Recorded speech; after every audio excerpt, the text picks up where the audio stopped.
그동안 모시고 싶어서 많이 또 요청을 드렸는데 워낙 바쁘신 분이기 때문에 오늘에서야 모시고 말씀을 들어보겠습니다. 용해인 기본소득당 대표 함께하겠습니다. 어서 오십시오. 네, 안녕하세요. 반갑습니다. 반갑습니다. 아유 대표님, 오랜만에 뵙습니다. 너무 바쁘시잖아요, 그렇죠? 네, 이제 국감이 끝나가지고 네. 오늘 이제 여러 가지 일정을 하면서 이제 음. 국감이 끝났구나 좀 실감을 했고요. 자주 불러주시면 네. 자주 나오고 싶습니다. 아유 네. 고맙습니다. 예, 약속하셨습니다. 이분만 저희가 잘라서 계속 듣고 있겠습니다. 자주 나온다는 이 말만 저희가 믿고 있겠습니다. 자, 국감 그래도 소감 한 말씀 들어가기 전에 네. 듣고 싶어요. 어떠셨습니까? 많이 국감을 보시면서 네. 많은 국민분들이 좀 답답하지 않으셨을까라는 생각을 좀 합니다. 그리고 음. 제가 많이 들었던 말씀 중에 하나가 네. 그 정부 그 장관들의 태도가 확실히 좀 맞아요. 다른 것 같다 이런 이야기들을 많이들 하시더라고요. 그래서 음. 그런 이제 장관들의 태도나 답변들을 보면서 또 많은 국민들이 답답하셨을 텐데 네. 이 정부에 대해서 제대로 책임을 묻기 위한 여러 가지 노력들이 이제 국회에서 야당들의 노력들이 있었습니다. 네. 그리고 이제 국감 끝나고 최근에 여러 가지 의혹들과 논란들까지 좀 많은 국민들이 정말 나라를 걱정하는 마음으로 지금 정치를 보고 계시지 않을까라는 생각을 합니다. 네, 나라를 걱정하는 마음 거기에 좀 방점을 찍고 싶은데 정말 윤석열 대통령의 이 국정이 이대로 갈 수가 있겠느냐 이런 말씀을 너무나 많이 하시잖아요.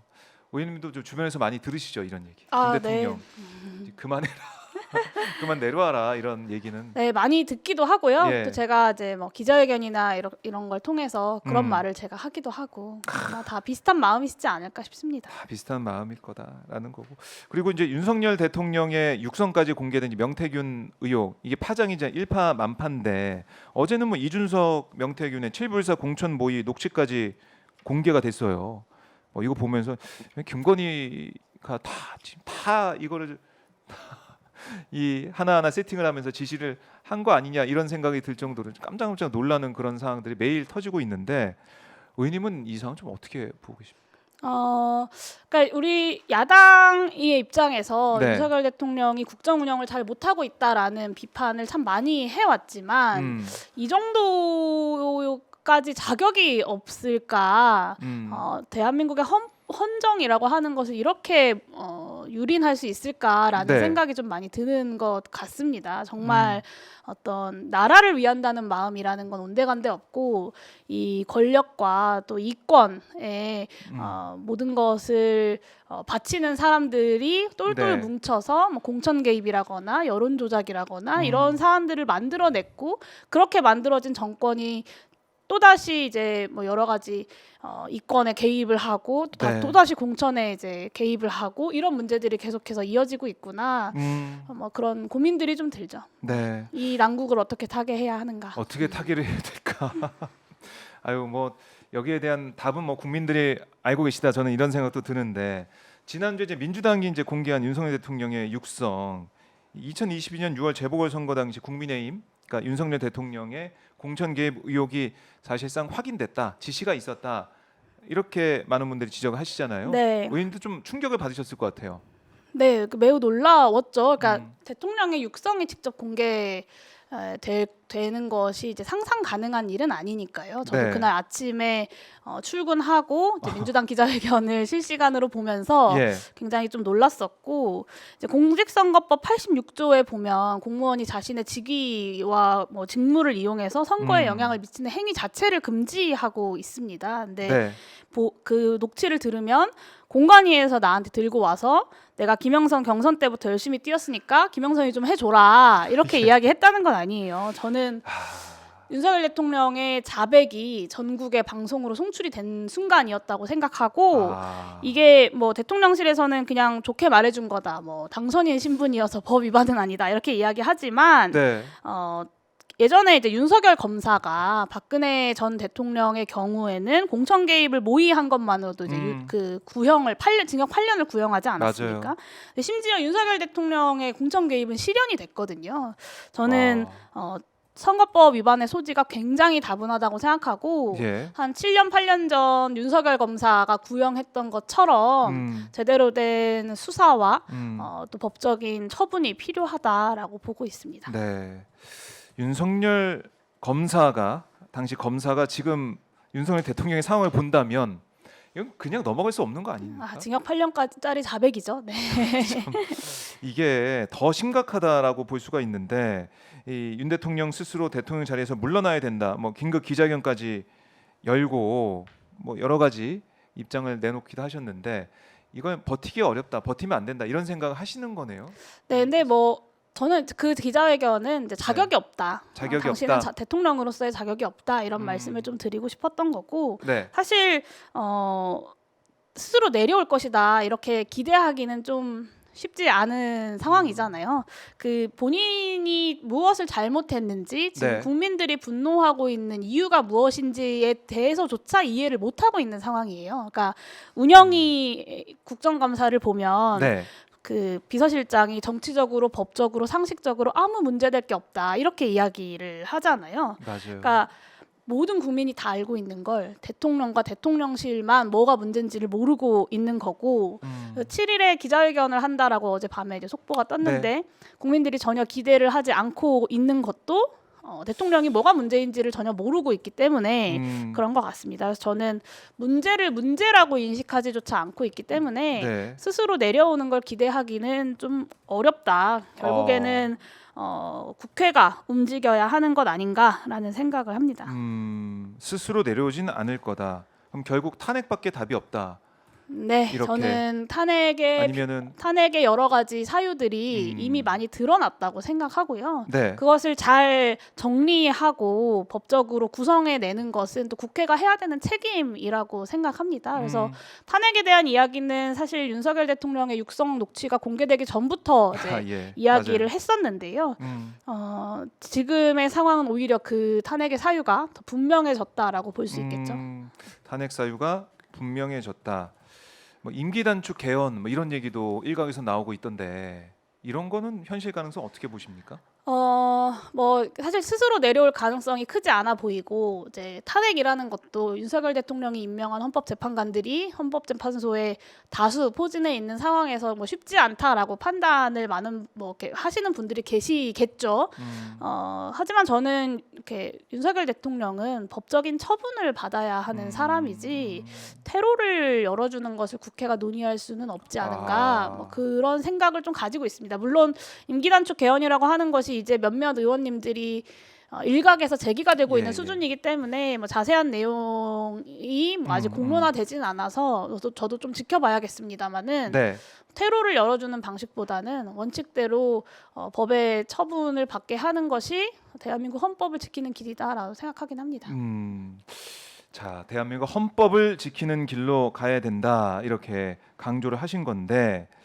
그러니까 윤 대통령은 대통령실의 이제 입장으로만 우리가 볼 때는 법적으로 문제가 없는데 괜찮지 않냐. 그러니까 탄핵 사유가 계속 쌓이고 있다고 말씀하셨지만 법적인 문제가 아니다라고 얘기를 하면서 사실상 탄핵의 방어막을 치고 있다는 생각도 드는데 이걸 깨야 되는 거잖아요, 그렇죠? 당선인이기 때문에 문제가 아니다. 제가 그냥 또 덕담이다. 이런 윤석열 검사의 이야기를 또 해야 될 것 같은데. 윤석열 검사 얘기. 그 당시에 윤석열 검사 네, 얘기. 2018년 윤석열 검사가 이명박 전 대통령을 뇌물수수로 기소를 하면서 검찰이 뭐라고 주장을 했냐면 당선인 시절은 물론이고 대선 경선 7개월 전에 받은 금품도 뇌물로 판단해달라라고 이야기를 했어요. 그러면서 이제 그 윤석열 검사와 한동훈 검사가 기소한 사건의 판례가 대통령 후보 경선 승리부터 취임 이전까지의 시간은 대통령이 될 자의 지위이므로 공천 관련 금품 수수 시 처벌 대상이다라고 이제 나왔거든요. 저는 당시 윤석열 검사의 판단에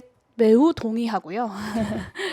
아마 국민 모두가 그러시지 않을까라고 생각합니다. 그러니까 경선 승리 직후부터 공무원이 될 자라고 보는 게 이제 판례이고 그때 당시 윤석열 검사와 한동훈 검사의 주장이었는데 당선인 신분으로 저지른 공천 개입. 물론 저는 실제로 실행이 임기 시작 이후에 되었기 때문에 그렇게 음. 해석할 수도 있다고 생각하지만 네. 뭐 많이 양보해서 대통령실의 임기 전이다라고 예. 한다고 보더라도 당선인 신분으로 저지른 공천 개입이 유죄가 아닐 수는 없다라고 아하. 보고 있습니다.